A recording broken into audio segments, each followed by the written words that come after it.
The tariff wars are now kicking off, and guess what? The European Union has now come to the table for what they call these 0 tariffs.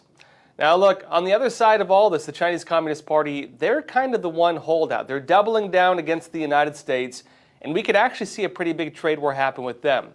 And this happens as Donald Trump is threatening 50% tariffs on China, in addition to everything else, and that would bring the total on the tariffs of the country combined to over 104%. And also, meanwhile, Trump is planning a patriotic military parade in Washington, D.C., and this is an idea from his first term in office that was criticized, subsequently canceled. But Trump is now planning this once again during his second term. I'll be talking about these topics and more today, so let's get started. Now, first off, the stock market has begun to surge. It's coming back after days of record drops. And this really happened right after an announcement from the European Union. They're ready to negotiate with the United States. That was quick, right? And the deal on the table for them is 0 tariffs on industrial goods. That's not everything. But while the EU is now folding, the Chinese regime is doing the opposite. And President Donald Trump is now threatening to expand the trade war against the CCP with what are very likely going to be detrimental tariffs.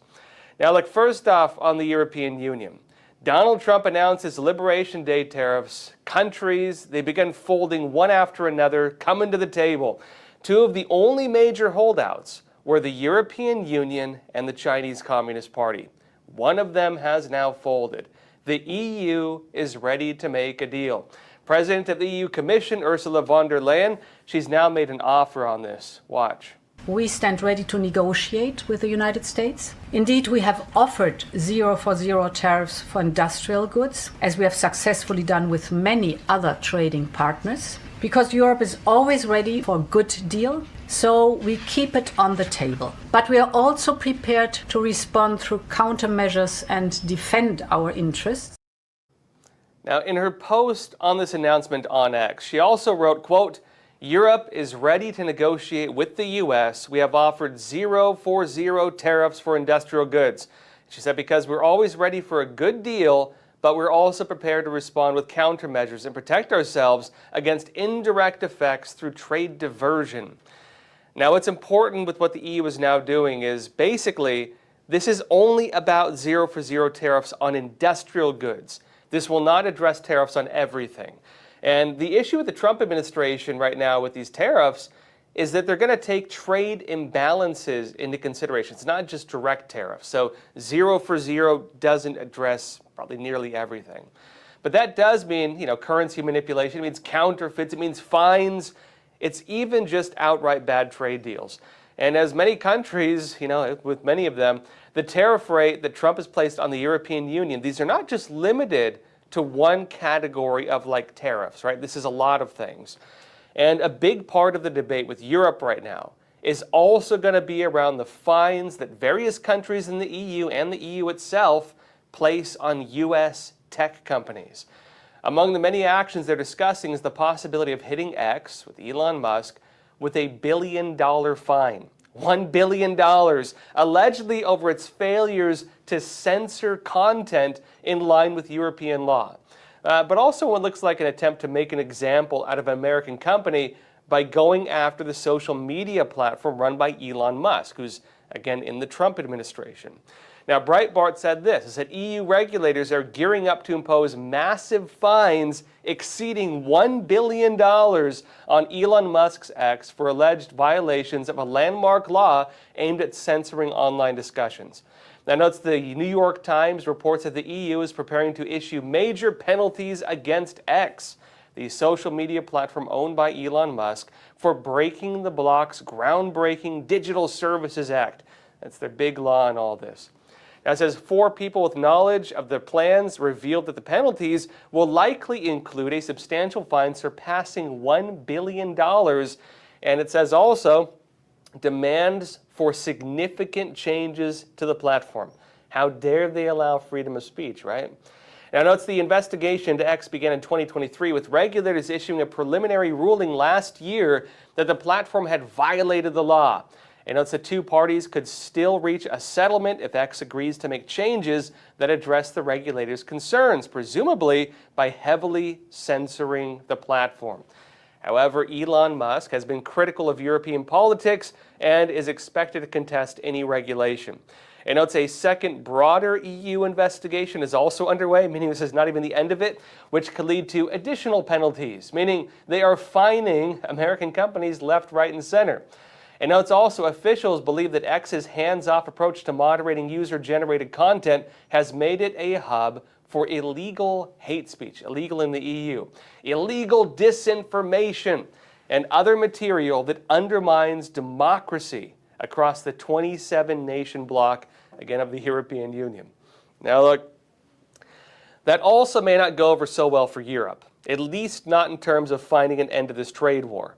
One of the conditions the Trump administration has set for any possible trade deal with the United Kingdom, one example of this, is for the UK to embrace free speech. In other words, end censorship or no deal. The Telegraph said this in the UK. In a highly unusual step on Sunday night, the U.S. State Department issued a statement saying it was, quote, concerned about freedom of expression in the United Kingdom in relation to the case of an anti-abortion campaigner. It said it was monitoring the case of Livia Tosi Bolt, who was prosecuted for holding a sign near a Bournemouth abortion clinic reading, "Here to talk if you want." Nobody talked to her, she just held a sign, and again, that's illegal in the United Kingdom. It says a verdict in the case is due on Friday. She was actually found guilty of it, by the way. But it said the State Department's responsible for U.S. foreign policy would not usually comment on the domestic policies of another country. Asked about the comments, a source familiar with trade negotiations told the Telegraph there should be no free trade without free speech. A stance it says thought to have become a point of contention between the two nations. And part of that may be because, well, our freedom of speech is deemed illegal in those countries. And if they want to fine our companies maybe over $1 billion and up to already in the areas of like $20 or $30 billion already, well, yeah, it affects us. But look, while the European Union's investigation into X is technically not about the trade war, at least not on the surface, right? It does seem to be the case that fines like this are being treated as a type of tariff by other means. And look, right before Trump was inaugurated, Meta CEO Mark Zuckerberg, he went on Joe Rogan's show in early January, and he talked about this. He said these fines in Europe, they work like unofficial tariffs, tariffs by other means. He specifically called out the EU on this too. Watch. The EU has fined the tech companies more than $30 billion over the last, I think it was like 10 or 20 years. So when you think about it, like, okay, it's like, $100 million here, a couple $1 billion there. But what it, I think really adds up to is this is sort of like a kind of EU-wide policy for how they want to deal with American tech. It's almost like a tariff. I do think that the American technology industry is a bright spot in the American economy. I think it's a strategic advantage for the United States that we have a lot of the strongest companies in the world. And I think it should be part of the U.S.'s strategy going forward to defend that. And it's one of the things that I'm optimistic about with President Trump is I think he just wants America to win. And now, well, it's even being floated the United States could leverage the future of its NATO membership as a bargaining chip in the trade war. Because look, we pay for their defense through NATO. Elon Musk, Representative Mike Johnson, they have suggested the United States should even withdraw from NATO entirely. And as things stand currently, it does look like the European Union is ready to make a deal. But it's important to note a deal just on industrial goods is likely not going to resolve everything. This probably will not get the whole thing off the table. And meanwhile, the European Union, they are looking to make a deal, but the CCP, well, they're doubling down. And the regime responded to Trump's initial tariffs by placing a 34% tariff on all U.S. goods heading into China, along with new restrictions on rare minerals. And now, well, Donald Trump has responded to the actions of the Chinese Communist Party with an additional 50% tariff on top of everything else starting tomorrow, Wednesday. Here's what he said on Truth Social. Trump said, quote, Yesterday, China issued a retaliatory tariffs of 34% on top of their already record-setting tariffs, non-monetary tariffs, illegal subsidization of companies, and massive long-term currency manipulation, despite my warning that any country that retaliates against the U.S. by issuing additional tariffs above and beyond their already existing long-term tariff abuse of our nation will be immediately met with new and substantially higher tariffs over and above those initially set. Therefore, if China, he says, does not withdraw its 34% increase above their already long-term trading abuses by tomorrow, April 8th, 2025, the United States will impose additional tariffs on China of 50% effective April 9th, tomorrow. And he says, additionally, all talks with China concerning the requested meetings with the U.S. will be terminated. Negotiations with other countries, which have also requested meetings, will begin taking place immediately. A lot of them are lining up, by the way. And he said, thank you for your attention to this matter.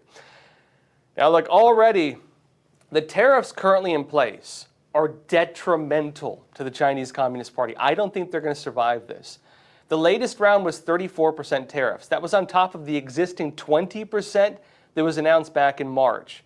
And these new 50% tariffs have put the combined rate, in addition to even older ones, on China at about 104%. That is massive.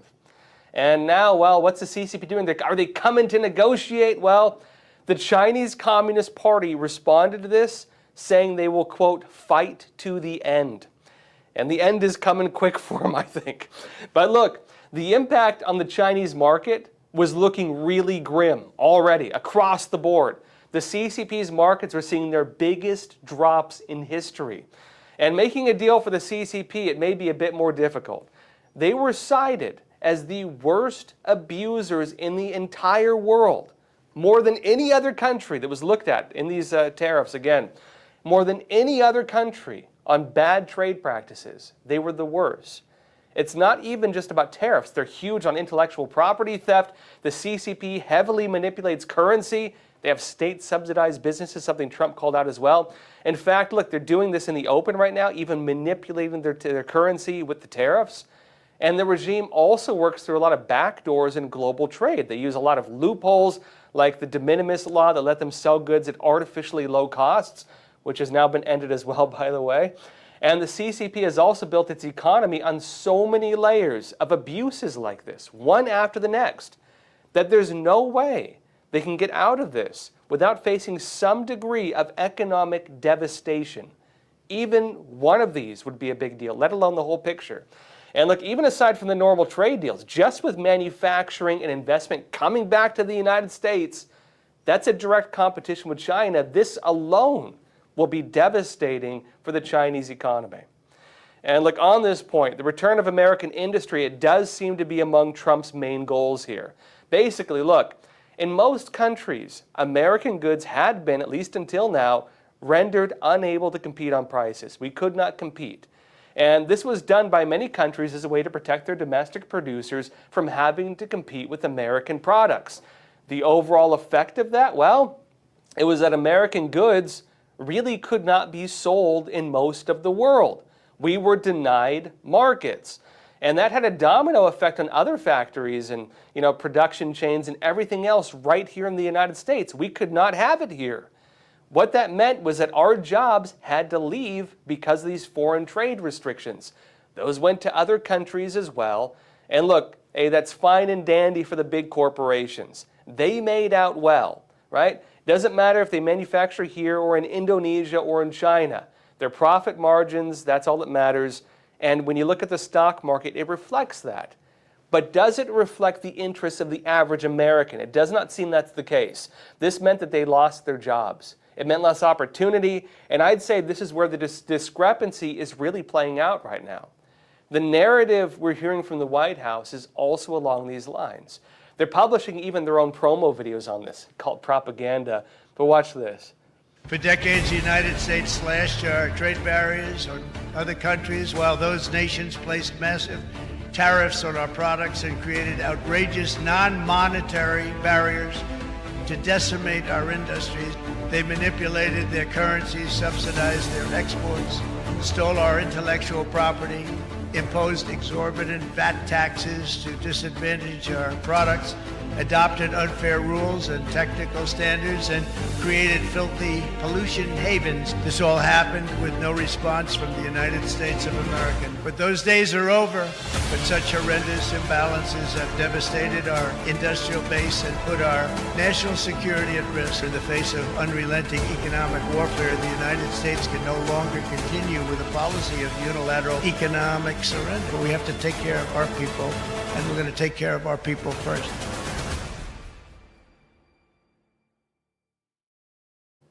Now, you can make your own judgment on the overall message. To me, well, the main point seems to be the purpose of the tariffs is to restore American manufacturing. And with it, really the whole supply chain and the jobs tied in with those. And that comes along with all the, the whole industrial base. Basically, our entire economy within the United States, not the economy of publicly traded companies working in other countries. This also ties in another question. Was the path the country was on sustainable previously? Well, look, the debt was getting out of control. There was talk of stagflation. Globalist markets were acting against Americans in almost every country. The stock market was doing great, but did that really benefit the average person? The real state of the economy, where was it at? Well, this was also raised by Treasury Secretary Scott Bessent in an interview with Tucker Carlson. Watch. So what wasn't working? Would it have been really fun for me to come in and just keep issuing a lot of debt? And it's almost like a bodybuilder is taking steroids. Outside looks great. You're muscular. Inside, you're killing your vital organs. Yeah. That's what was going on here. But it would have been easy to keep pumping up the economy, borrowing a lot of money, creating a lot of government jobs. There was no controversy when we're doing all that. But you were going to end up in a calamity. If you go back and look, you look at the financial crisis in 07, 08, economy looked great right up until then. You go back and you look at the end of the dot-com bubble and then the whole credit problem with the fraud at WorldCom, Enron, some other companies, economy looked great until it didn't. And I think one of the things that we won't get credit for, but that this administration will have done, is avoiding a financial calamity. We're hearing similar narratives in other parts of the administration as well. And some are arguing the old policies had the effect of punishing Americans for building in America and then awarding businesses to build in China or somewhere else, right? And this was noted during a White House discussion on tariffs with senior official Taylor Burdewick, Stephen Miller, Caroline Levitt, and U.S. Trade Representative Jamieson Greer. Watch this. The most important point to understand is that tariffs do not apply to any product that is made in the United States. So the original sin of how the modern economy in America is structured, the president talks about more than anything else. And it gets to Caroline's point about the overall economic vision. The original sin was that we created a tax system that punished you for making something in America and rewarded you for making something in China or a foreign country. So in other words, if you had your factory in America, you paid a sky-high corporate tax rate, you were beaten to death with regulation, you had radically unaffordable energy prices, and Washington just in every way made your life miserable. And the political class didn't do anything about it. They allowed it to happen. Correct. Well, they sat by and watched it happen for decades. They actually wanted the opposite to happen, especially if you look at the 90s when we had NAFTA, we had the WTO, we had the entry of China into the WTO. The goal very clearly was to remove U.S. tariff and trade barriers to make it easier for people to outsource to China. Because once we gave China what we call permanent normal trade relations, all of your manufacturers in the United States who are thinking in short terms in terms of quarterly earnings and that kind of thing, they said, listen, now I can go move my factory from Indiana or wherever, I can put it in China, I can put it in Mexico, and I know I will have sure access to the U.S. market. Today, President Trump is saying the best place to make American products and sell American products is here in America. If you make it in America, you're not. Now, with this in mind, it really looks like what's happening right now is a fundamental shift in the world as we knew it. This is like a great reset, right? Just with a very different direction than what many had suggested in recent years. It's a remaking of the economic world order, no matter how you look at it. And despite the stock market still looking pretty rough, well, there is another story taking place behind all this. Trump posted this clip from Fox, noting some of the impacts this could have on the basic costs for regular Americans. Watch. That's what we've been pointing out this morning, and the president has been pointing it out. Rates are plummeting. Oil prices are plummeting. Deregulation is happening. You know, we've got all of these things happening. President Trump is not going to bend. He told me, a number of times that he's trying to build the economy and make it independent as opposed to relying on China for things like prescription drugs.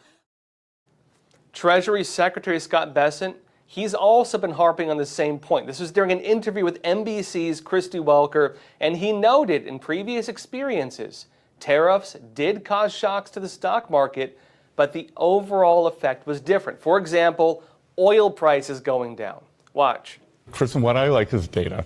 And if we look at data from President Trump's first term, and there's a big study that just came out from a group of economists, mostly at MIT, that showed that a 20% tariff on China led to a 0.7% tax or price level increase over 4 years. I think that's pretty good. If we can take in 20% in tariffs and it's a 0.7% increase. And Kristen, the little publicized story this week, everyone wants to look at the stock market going down. You know what else went down?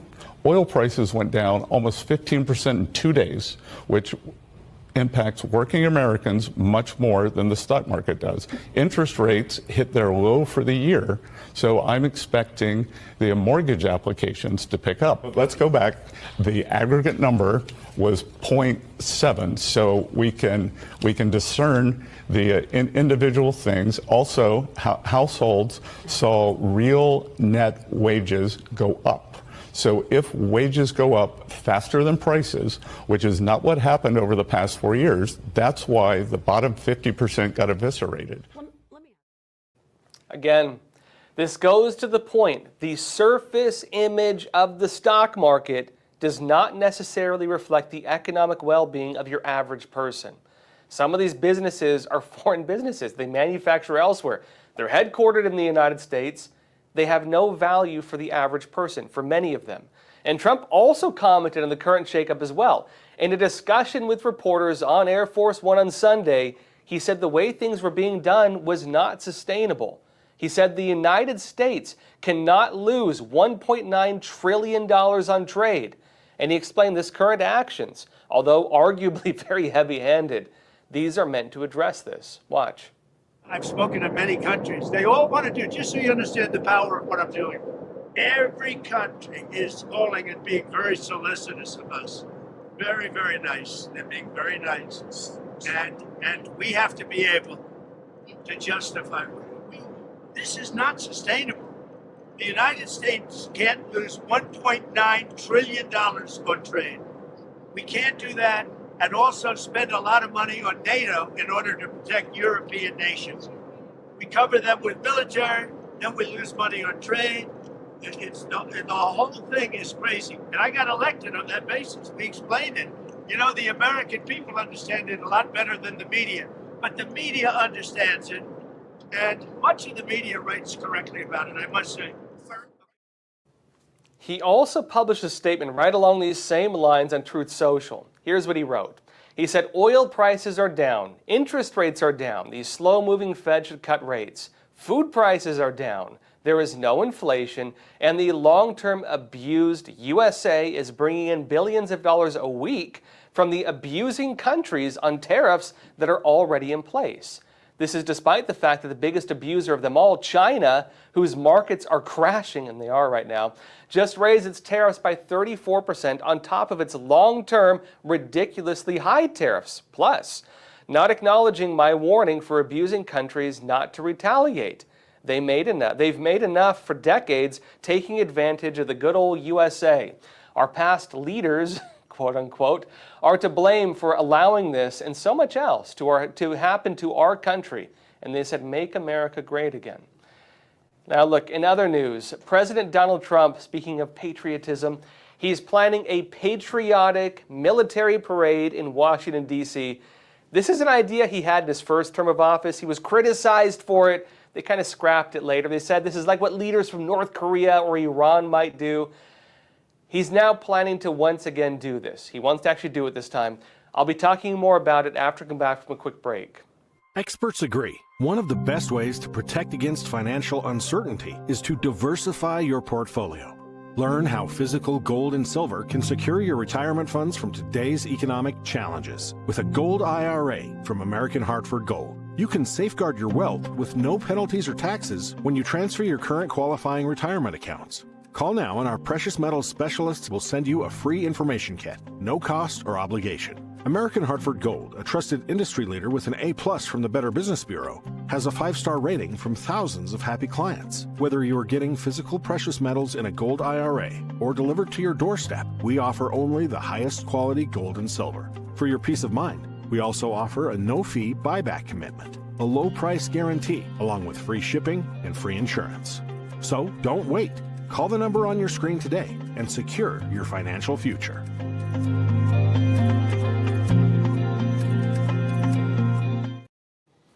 Back in 2018, during his first term in office, then President and yet again Donald Trump wanted to hold a military parade in Washington, D.C. Now, it was criticized. People were saying that he wanted to drive tanks and military vehicles all around the nation's capital in a show that is similar to what you might see in North Korea or Iran. But this was really about patriotism and love for the U.S. military. He wanted to have Americans showcase the might of our country. Now, his plans were canceled at the time, but now he's talking about making it happen. Now, like the story on this changes really depend on what media you're reading.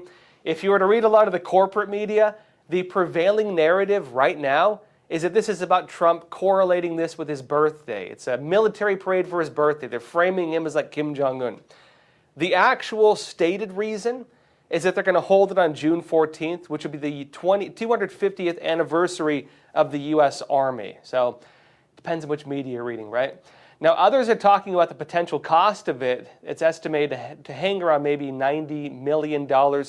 Remember, you have a lot of troops out there. They get paid every day. They factor in those costs. Newsweek said this. U.S. President Donald Trump is planning a military parade through Washington, D.C. that will coincide with his birthday this summer, they say. Again, according to a City News report. Notice they're not telling you the whole context here.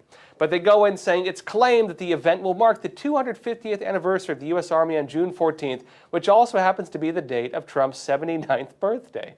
Believe which side you want.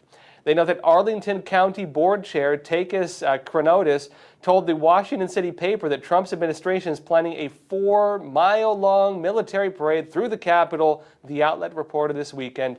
Nothing has yet been organized officially, but the board was given a heads up on Friday about the event. And notes that Karatonis told the member-supported publication this, and notes that Newsweek has reached out by email to this individual and has also emailed the White House seeking confirmation, further information, and comment. And notes the emails were sent outside of usual working hours, so an immediate response was not expected. In other words, details are thin, right? It's kind of in the realm of rumor right now. But this is something Trump has wanted to do since his first term in office. This is not a new thing. And it could also tie in with his other big plans for celebrations of the country. It seems that Trump is counting on the new golden age of America to become a reality soon. Believe what you will on that. But this coincides with the planned celebrations he has for 2026. Towards the end of January, Donald Trump signed an executive order to plan for what he called a grand celebration worthy of the momentous occasion of the 250th anniversary of American independence. The set date for that is Independence Day, July 4th, 2026. Now, he has also accompanied that with plans to build a National Garden of American Heroes. And the plan for that also is to have 250 statues. Notice the pattern here. To memorialize the heroes of the United States. So again, 250, it does seem to be the key number. Now, of course, not everybody's on board with all these policies. A growing number of Republicans are actually joining with Democrats to challenge Donald Trump, especially when it comes to tariffs. Now, among the figures leading this charge on the Republican side is Senator Rand Paul. Here's what he said in a recent speech to Congress. This was when the Senate voted and actually passed to roll back Trump's tariffs on Canada just last week. Watch. Part of the problem we face today with this emergency, though, is that Congress has abdicated their power. Not just recently, not just for this president. This is a bipartisan problem. I am a Republican. I am a supporter of Donald Trump. But this is a bipartisan problem. I don't care if the president is a Republican or a Democrat. I don't want to live under emergency rule. I don't want to live where my representatives cannot speak for me and have a check and balance on power. One person can make a mistake. And guess what? Tariffs are a terrible mistake. They don't work. They will lead to higher prices. They are a tax, and they have historically been bad for our economy. Also, on that point, Democrats are looking to rally the base against Trump's agenda. And the protests over the weekend, they worked as a rallying call with Trump's tariffs as the core issue. And it's likely things are going to build from there. Now, DNC Chair Ken Martin, he announced the formation of what they're calling the People's Cabinet. And they're going to be using this as a platform to fight Donald Trump's policies. Watch. Hey, it's Ken Martin. I want to tell you about the People's Cabinet that the DNC is launching today. I have been traveling across the country nonstop since I started this job, and what I hear over and over is this. Americans want us to fight back against Trump's lies and offer a better alternative. Trump has stacked his cabinet with out-of-touch billionaires who are causing chaos and hurting working people. That's why we are launching the People's Cabinet. It will be made up of experts, leaders, and everyday Americans who will share reliable and accurate information that you can use to fight back. Stay tuned for more. Now look, as with many issues, the perception on this is going to change depending on who you're asking. From the other side of it, the Republican side, they're framing this as the launching of a type of shadow government, which does follow actually a recent public statement from Minnesota Governor Tim Walz, the former vice presidential candidate for the Democrats. And he did openly suggest, well, he actually said it, calling for the creation of a shadow government, very much like this. The Gateway pundit said this: the Democratic National Committee, DNC, has announced the launch of a rogue shadow government, they say, dubbed the People's Cabinet, a brazen attempt to sabotage President Donald Trump's America First agenda.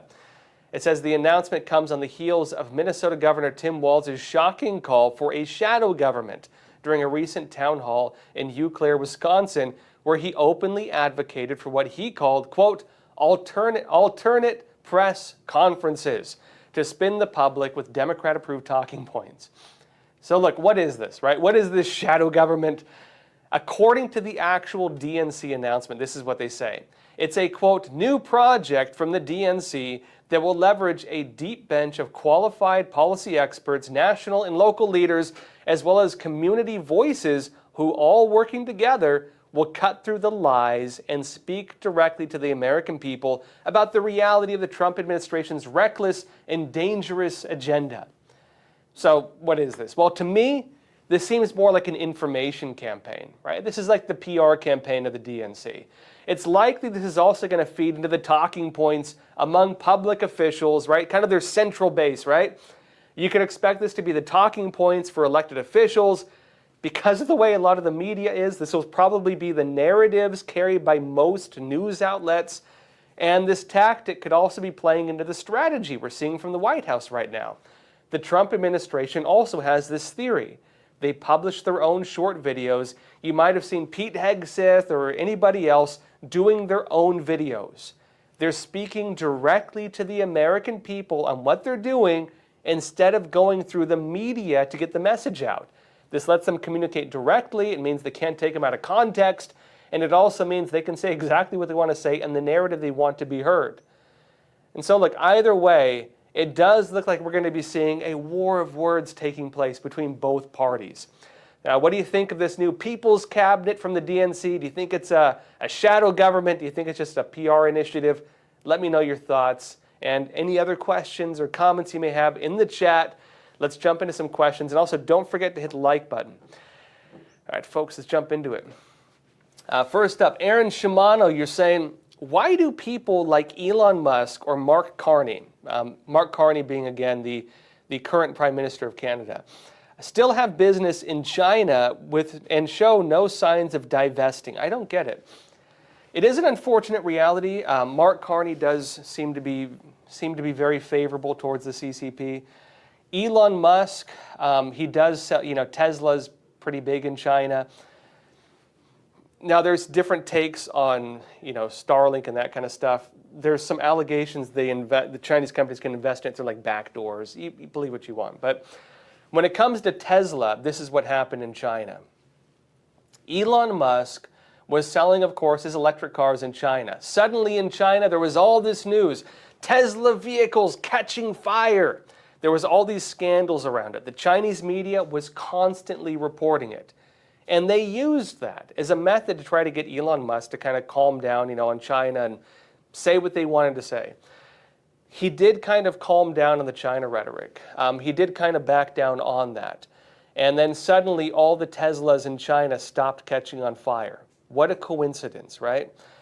So it did seem they pulled some very strange moves with that. There's been a lot of stories about the CCP trying to get close to his mom in China. Again, believe what you would like with this. I think this is my personal opinion, my personal viewpoint. I don't think Elon Musk is, I think that he's the kind of guy who will say whatever he wants to say regardless of what you try to make him say. I don't think he's being compromised by this by any means. I do think that he's a businessman with a lot of business ties in China. You could say Trump too, he's being very tough on the CCP right now. But, he does seem to be wanting to get close to Xi Jinping. We'll see how that goes also. The kind of trajectory right now with the United States and China is trade war. And I don't know if the CCP is going to fold on that. They actually might get more aggressive, and I think they probably will. The policy of the Chinese Communist Party is wolf warrior diplomacy. They have too much pride to kind of bend the knees, so to speak. And so they're going to fight until like one side or the other dies. I do not think they're going to make a deal. If they do make a deal, it's usually on paper. They violate it immediately. But with issues like this, with tariffs, if they violate it immediately, it's going to be immediately noticeable. The reality is they probably cannot survive the current state. The way they're probably going to get around it, currency manipulation and then trying to make deals with other countries. Even that may not work out so well for them because what they need is export markets, not import markets. They need to sell their products, not buy products. Now, they might go to Africa or other parts of Asia or Latin America. The issue is they've already been doing this about as aggressively as they possibly can. And so, we're probably heading in the direction of a trade war.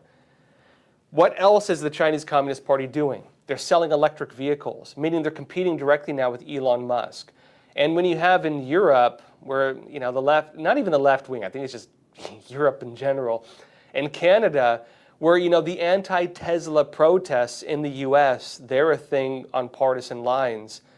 In Europe and Canada and other countries, Tesla, meaning electric vehicles in general, they're being seen as political targets. And so they're kind of pushing it out just through the market itself.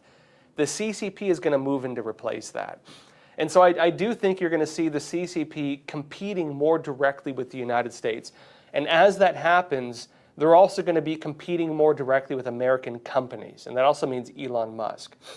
Now, what does it also mean when you have China putting tariffs on American goods, 34% now? What does it mean when you have China, the CCP, restricting rare earth minerals? What does it mean when you have the CCP trying to kind of, fine our companies, make it very hard for us to do business there? That also makes it hard for Elon Musk. And I think that actually as the CCP gets more aggressive, they're going to start burning their bridges, even with individuals who they become kind of cozy with. I think you're already seeing it, in fact. Science Chick 72, you're saying EU was always a model for global governance from its initial beginning as an economic union. Yeah, and there's different arguments on the EU. I've seen like the memes from Elon Musk. He does not seem to be a fan of the European Union. I think one of the memes said, imagine liking communism so much that you create a government to govern your government. You know? Because that's what the European Union is. It's every European nation has its own government. The European Union is a government of the governments, and so it's technically kind of what we have in the United States. It's basically a federal government, and the European member states become like states, right? In the United States, we have the exact same thing, almost. Maybe with more cohesion, I'd say. I don't think the identities between like Minnesota and Nebraska are as different as like Germany and France, for example, right? But what is the American, right, a federal system? Every state in the American Union has its own government, has its own military, which is the National Guard, has its own court system, including Supreme Court, right, state Supreme Courts, has its own Congress, right? These state legislatures, they're functioning full-scale countries, basically. Every state is technically a country. But in America, because of federation, and you could argue that the sovereignty of states has changed because of the Civil War mainly, and the revisions to the Constitution. But the federal government is also an additional government on top of state governments. It has its own leadership, it has its own Congress, has its own Supreme Court, has its own set of laws, has its own leader, president, instead of a governor of a state, right? This is how, again, it's managed. The European Union is basically the same thing. Now, is that good or bad for Europe? In my opinion, it's good and bad. It's not black and white. On the bad side, look, you do have some delinquent European states. You have some states that are kind of like your national welfare recipients. You have some who do not pull their own weight. You have others who kind of pull the weight of the entire union economically. You also have some who don't really pay their fair share on defense. You have others that kind of cover the costs. Germany is one of the big ones, of course. The UK used to be, but they pulled out of the EU. You could argue whether you agree with it or not. Now, part of the idea of creating a federation of states in the United States, a federal government, was that the Founding Fathers did not want to have a repeat of, quote, the bloody history of Europe, where you'd have states fighting other states constantly. And if you look at Europe, they've kind of been like that for almost all of human history. They're always fighting each other, and over really stupid things sometimes. And so how many wars has France fought with the UK, right, historically? They've fought quite a lot of wars. How about Spain? How about Portugal? How about Germany, right? Even during the Roman Empire, Germany was fighting them. So, they've never really gotten along. Europe has never really been fully united. Even during the Roman Empire, they were not fully united. And so the creation of a government of the governments of Europe does work to create some form of cohesion, and that helps with things like defense. It also helps with things like diplomacy. And when I look at this also, I look at what would the cost be if the European Union were to be dissolved. The Chinese Communist Party would swoop in and they'd try to court individual states. They're already doing this. One of their goals is to balkanize the European Union. And if you want to look at the very phrase balkanize is like what happened to the Balkans, right? Fall of the Soviet Union and so on like that. You had a lot of these countries that used to be united under one common country break up into many smaller countries, and what happens? They all start fighting with each other, right? They're going to wars with each other, and they repeat what the Founding Fathers warned about, which is the bloody history of Europe, right? And so you do have countries that would be interested in taking advantage of Europe like that, were the EU to not exist. And so on those grounds, look, I love being an American, right?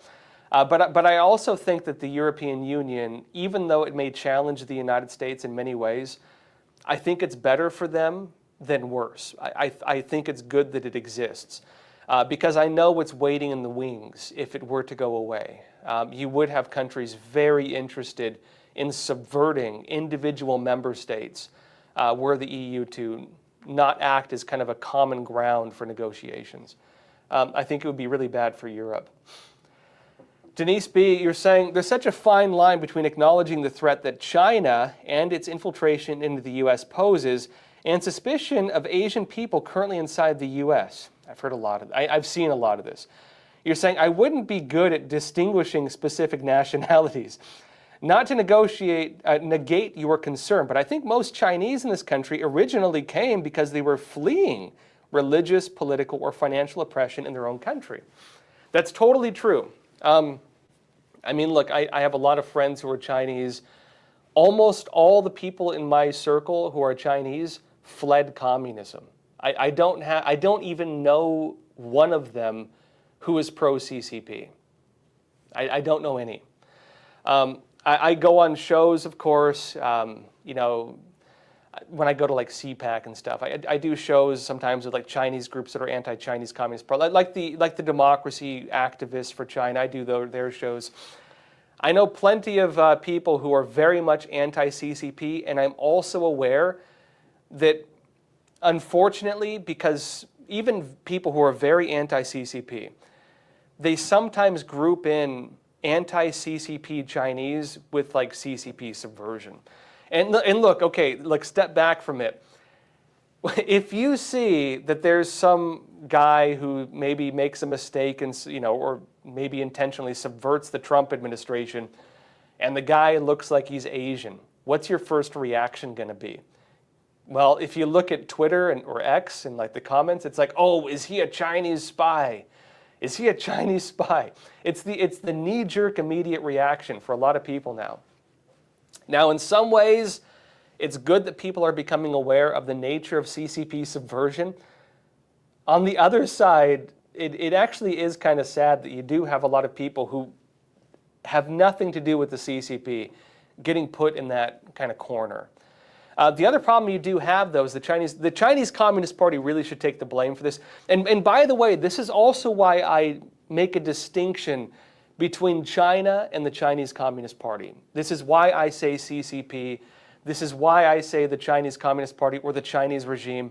And I typically do not say China when referring to the people of China or when I refer to like individuals in China. I try to distinguish the two because they're not the same.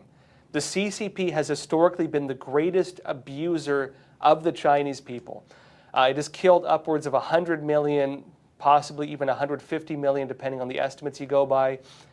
To this day, it still massively persecutes the Chinese people. The CCP is horrible. It has done terrible things to China. It destroyed their history, it destroyed their culture, and I mean, it subverts them, it uses them. I mean, look at the Chinese police stations in the U.S. It targets even Chinese expats. And so, you know, it's terrible. The other side of this, though, is the Chinese Communist Party is also kind of to blame for this stereotyping, I think we could call it. Because the CCP, with its espionage efforts, does target people based on race. It does target people based on race. It even has what's called the Overseas Chinese Affairs Office, the OCAO.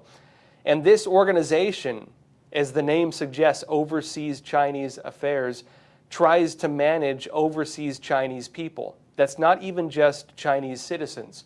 That includes Chinese expats, it includes second-generation Chinese, it even includes third-generation Chinese. They will keep you on their databases, and they will try to target you. And so I do think the CCP has necessitated a certain degree of caution and a certain degree of, you know, you got to be a little careful, right? Because it is a very real issue. At the same time, not all of them are like that. And I think there should be a distinction on this. There really should be. You do have a lot of Chinese who are very, very anti-communist. And I can tell you a lot of them that I know love this country maybe even more than some Americans. And the reason for it is because they know what happens if America goes away. They know what it's like to not have the rights we have.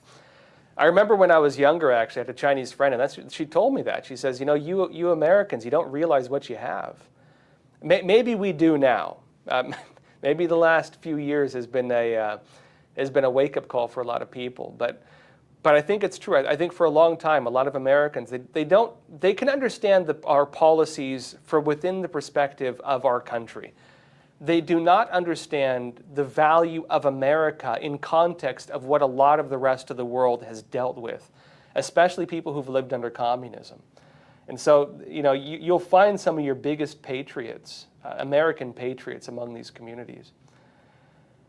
Emotion 007, you say, communism is like a cancer to the world. It eats away at the fabric of society. I fully agreed. And I'd say it does that by design, actually. If you were to ask me what communism does is it feeds off of the virtue of nations. It feeds off things. And so it can only work so long as it has a host to feed on. Right? You have your capitalists, you have your wealthy landowners, you have the people who've succeeded in the markets. What does communism do? It tells the underdogs to feed on them. It tells them to kill them. It tells them to seize their assets. And what happens? Well, every communist society is like, hey, that guy's more successful than you because he's taking from you what could be yours. And so what happens? They direct people to go and kill that guy, to rob that guy, to throw that guy in prison. And then what happens? Well, momentarily, they enjoy the spoils of war, right? They get to circulate all that money they just took, the land and everything like that. They celebrate the communist victory, and then what happens? Nobody wants to become that guy again. And so none of them push themselves to become successful. They don't want to build a business. They don't want to create success. They don't want to poke their head out above the crowd because that head might get chopped off. And so what happens? There's no motivation to innovate. There's no motivation to get ahead. There's no motivation to do anything, to work hard, to make a quality product, because there is no reward for it, and somebody might kill you and take it. People would point to, well, what about China now? The success of the current Chinese economy is given to them by Western capitalism. It is not a product of the CCP. It is Western factories, it is Western innovation that they've stolen, it's Western unfair, imbalanced trade deals, and it's Western markets. We gave it to them. And frankly, I think we're taking it away right now. I think you're going to watch the Chinese economy just go into free fall. And this goes also into one of the ideas of what communism is. What does Marx say? Seize the means of production. Seize the means of production. What are the means of production? Factories, natural resources, supply chains, jobs, innovation, everything. Who has seized the means of production? Which country controls most of the means of production? Natural resources, factories, and the jobs that go with it. China. Who gave it to them? Bill Clinton and Richard Nixon and a handful of other people, right? Through trade deals that were warned about. We gave it to them. And you could argue it wasn't just one person. This was kind of the whole policy of the whole world, right? We sent our factories to China. We gave them ridiculous trade deals. We let them abuse markets, undermine their currencies, steal our IP or intellectual property, and do nothing about it for the most part. We let them do it. We gave it to them. They took advantage of it. And what you're now watching is that Trump is liberating the means of production from the grasp of the Chinese Communist Party. What's going to happen when the CCP loses that? You're going to watch the CCP go back to where it was before it was feeding off of Western capitalism. Because the benefits, the surplus of money, all the jobs, all the businesses, all those pretty neon lights that people get obsessed by, all of that is the product of what was given to them by Western capitalism, not by communism. And when that is taken back, you're going to watch the CCP go right back to where it was prior to that being given to them. You're going to watch them go back to the 90s. You're going to watch the CCP go back to where it was. And where was it at the time? It was a third world, developing communist country, no different from any other third world communist country. They're going to go back to being a third world communist country because that is all they have ever been under the CCP. If they want to have prosperity, they need to get rid of communism and go back to where they were before, which during dynastic China, they were like the jewel of the world. Without communism, the China will prosper. With communism, it's going down the drain. And you're about to watch it go right back to where it was in the 90s. California guy, you're saying, from what I understand, we became a country instead of a confederation so we could deal with other nations. Or did I get that wrong? Yeah, that's accurate. I don't want to go too deep into that because I mentioned it the other day. But America actually used to be a confederation of states. The very first government post-American Revolution was a confederacy. And what happened almost immediately was Europe, mostly European countries and other countries like Libya and stuff, which was kind of the head of the Muslim world. They ran a lot of the slave trade into Africa, and they were taking Irish slaves and so on like that, right? The pirates in Libya, right? Which is why in the U.S. Marine Corps anthem, they say "to the shores of Tripoli." It was about us fighting against the Liberian pirates, right? Anyways, big, lot of history. Yeah, the Barbary pirates, right? Barbary Coast. I won't get too deep into that. But the very first government America had was a confederacy. It was basically an agreement among states without an overseeing government. It was basically every state had a seat at the table. Imagine if you had Congress without any of the other systems of the federal government. There's no president, there's no Supreme Court, there's no government agencies basically outside of Congress. Congress is just the different state leaders coming together, sitting at a table, and trying to work out deals with each other, and it kind of didn't work. You had other countries making really bad trade deals with American states, just totally ripping them off because they didn't have a lot of negotiating power. That created an awareness that we needed to have something more powerful in order to prevent American states from being undermined by foreign powers. The other problem you had was, as I mentioned before, there were concerns expressed that we risk having a repeat of the bloody history of Europe, wars among states. Now, we have had one of those, the Civil War, but for the most part, you don't have California and Arizona fighting each other, right? You don't have New Jersey and New York having border wars. maybe on the ideological level, but that's about it. You don't really have that, right? For the most part, America is unique in this regard on the world stage. You don't really see countries that have managed to unite people under a common identity to the extent that the American states have. Which is why I think the communists have had to go through kind of other means to create divisions here, right? They stir up racial conflict, they stir up gender conflict, or they manufacture new genders and stir up conflict. They've had to find other ways to make us struggle in order to advance their agendas. But back to the point. As California Gal mentions, yeah, we did used to be a confederacy. Yes, there was the attempt to create a new confederacy during the Civil War, but prior to the American Revolution, the original government was a confederacy. And the reason they created the federal government was more so for diplomacy and trade deals, which is why the President of the United States actually does have a lot of power on tariffs, which Trump is now flexing his muscles on, and Congress is desperately, at least Democrats, are desperately trying to stop him from doing it. Those powers are some of the original powers given to the President of the United States in the original formation of the federal government, because that was one of the reasons we created the federal government.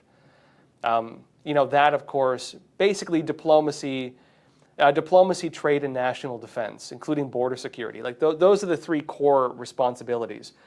The federal government, of course, expanded a lot over the years. The real turning point, of course, was the Civil War, which also increased the constitutional oversight of the rest of the nation. And some would argue that was a bad thing because the states had less sovereignty. Some would say that's a good thing because you can't have a state deciding they want to like create slavery or, for example, undermine your free speech. States have to follow the Constitution, including the Bill of Rights. And it's thanks to that that you at a state level cannot have your fundamental rights undermined by a state government. There's good and bad with that, but I think that's more good than bad personally. But anyways, that's also the powers that Trump is now exercising with control of the federal government, especially on trade. And it is going to be hard, I think, in my opinion, right? And this is kind of what a lot of people are not saying right now. I'll make this my last point. What Congress is doing, it's almost all the Democrats and a handful of Republicans. They're trying to kind of pull back some of Trump's powers on tariffs. They want to make it so that Congress has some of the negotiating power. They're probably not going to be able to do it. They've managed to get some of the votes in the Senate. Getting that in the House, I don't think they can do it. Maybe they can do it if Democrats win the midterms. Then maybe. But even then, and we'll see where the trade deals are by then, because a lot of countries are folding so fast on negotiations. This whole tariff war might be over in about a month. It might be over in about a month. But what you're going to watch, though, is that even if Congress pulls back some of those powers, the Trump administration will probably challenge that in the Supreme Court. And I would actually argue, if you go by, at least in my interpretation of the Constitution, the president is delegated those powers. And so for Congress to remove powers from the executive, it would be very difficult for them. Even if they can do it through Congress, it would be like if Trump, as the head of the executive branch, were to seize powers of the legislative branch of Congress. You can't really do it, right? This is why we have three branches of government. You can't have one branch just basically vote to undermine the powers of another branch. The separation of powers is enshrined in the Constitution. There are some debatable things with it when it comes to tariffs, but I think Trump would actually have very much the high ground when it comes to how that would play out and probably go to the Supreme Court. So I really don't think they'd be able to do it. They could slow it down, but I don't think they'd be able to do it long term, at least in my personal interpretation of the law. All right, folks, that said, happy Tuesday. Join me tomorrow, 10:30 a.m. Eastern Time. Please share this video. Give us a like. It does help us quite a bit. That said, folks, thank you so much for being here. Appreciate all of you. And as always, please take care of yourselves, stay informed, and stay free. Thank you.